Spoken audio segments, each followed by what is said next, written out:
So the Continental Congress declared independence in July 1776 with the Declaration of Independence.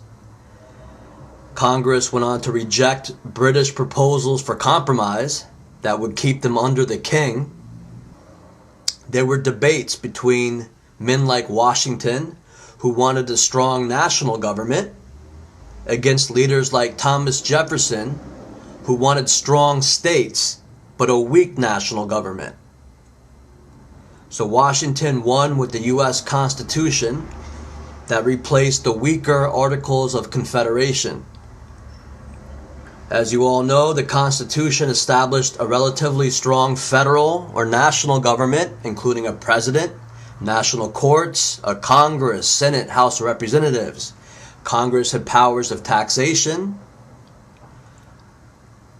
The U.S. Bill of Rights of 1791 is the first 10 amendments to the Constitution and guaranteed many natural rights that were influential in justifying the revolution and attempted to balance a strong federal government with strong state governments and broad personal liberties.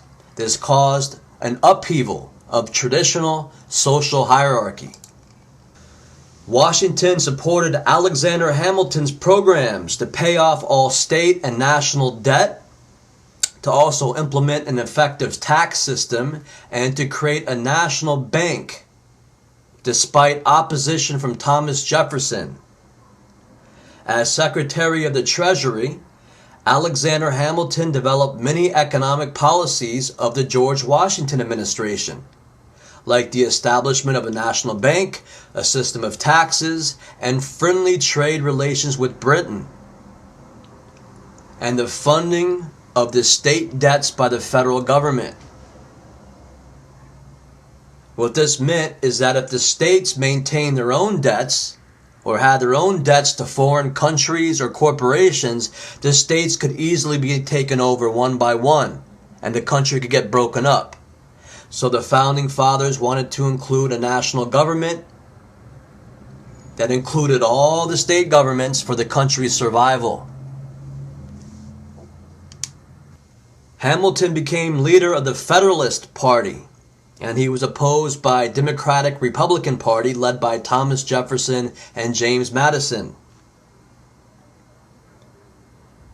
In 1797, Alexander Hamilton exposes France's corruption after the XYZ affair.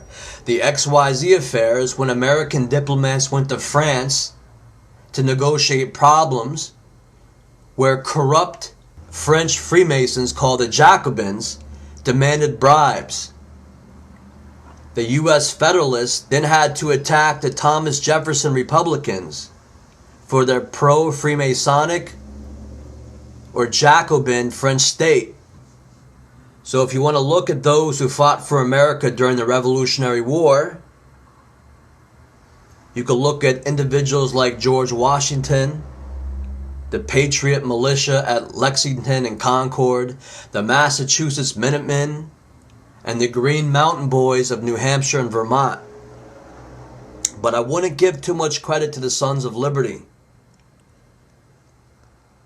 This is a Freemasonic organization of controlled dissidents that originated in the North American British colonies.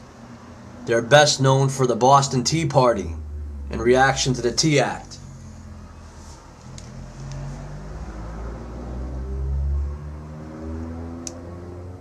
So after defeating the France in the French and Indian War that we talked about, England wanted America to help pay for all those costs and to keep the army there as an occupying force. So they passed all these taxes, and the colonies didn't like it. They were already getting ripped off in trade with England. So after the Stamp Act of 1765, which was another tax, this caused a firestorm of opposition. So the Sons of Liberty, SOL, or Shit Out of Luck organization, spread through the different colonies.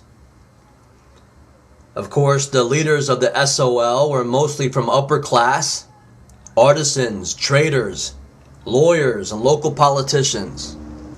Members of this Freemasonic group called the Sons of Liberty held influential power through the press.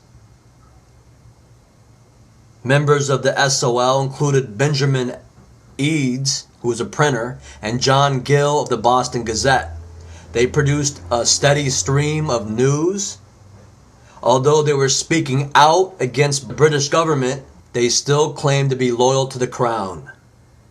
Their initial goal was to ensure their rights as Englishmen. Throughout the Stamp Act crisis, the Sons of Liberty professed continued loyalty to the king because they maintained a, quote, fundamental confidence that Parliament would do the right thing and repeal the tax. Freemasonic groups like the Sons of Liberty are basically a well-funded stalking organization who like to act like they are the cause of all social movements and involved with all the movers and shakers of history. While instead, Freemasons are like a pack of fleas which attach themselves and follow around anyone who has any type of idea and then pretend that they are completely involved and even directing such enterprises.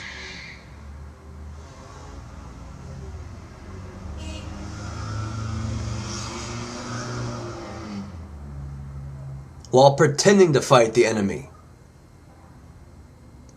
Most Freemasons are little pansy-ass wimps, insignificant little weasels who wouldn't piss with their pants on fire without say-so from the authority figure. So the Sons of Liberty knew they had to appeal to the masses that made up the lower classes. So they did so through the newspapers.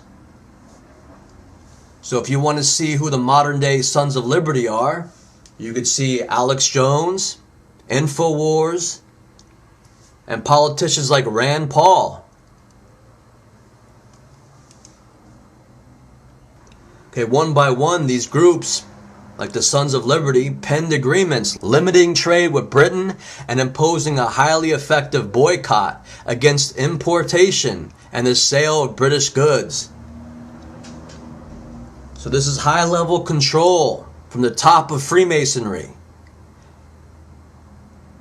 It's used to hurt the American economy. This was the same tactic that the Freemasonic Jacobins of France used. They said you can't trade with England. So England controlled worldwide trade routes. They had the biggest navy. They were like the floating malls. So trade embargoes are never good for the economy, especially with the biggest floating economy there is, the British Navy. So it's interesting that these embargoes were called for by the Sons of Liberty in America and a little bit later by the Jacobins in France. And all this does is it hurts the economy by limiting the ability to buy, sell, and conduct business. George Washington knew that even though the English were corrupt, they posed heavy taxes, and he's willing to go to war with them and declare independence from them, he knew that they had to have trade with them. They had to do business. That's the way the world works, or your economy will get hurt. They limit my personal trade. I can't trade my book with you guys for anything, and I'm sitting here in the ghetto. If the Freemasons and their Vatican handlers could have it their way, I'll be living behind a dumpster. So bottom line, the Sons of Liberty are just gay. We're not throwing tea into the bay or putting up little liberty poles. That was their big thing, is they'll put up these liberty poles that the English troops would tear down. Then they would get all drunk and have little fights over these liberty poles. And one was called the Battle of Golden Hill.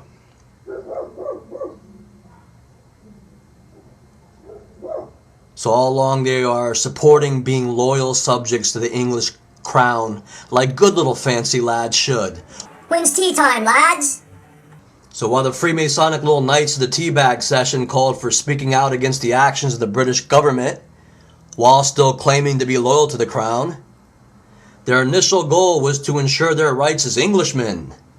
Throughout the Stamp Act crisis, the Sons of Liberty professed continued loyalty to the king because they maintained a fundamental confidence in the expectation that Parliament would do the right thing and appeal the tax. So their shining moment in history was when members of the group, wearing disguises to look like Native American Indians, poured several tons of tea into the Boston Harbor to protest the Tea Act. My first question is, why dress up like Indians? Could it be that they are dumb plants who don't want to take responsibility if they catch a little heat? It wasn't us, lads. It was a bunch of savage Indians. And it's still tea time with the Lord Magistrate in the morning. Cheerio. I can't do much of an English accent.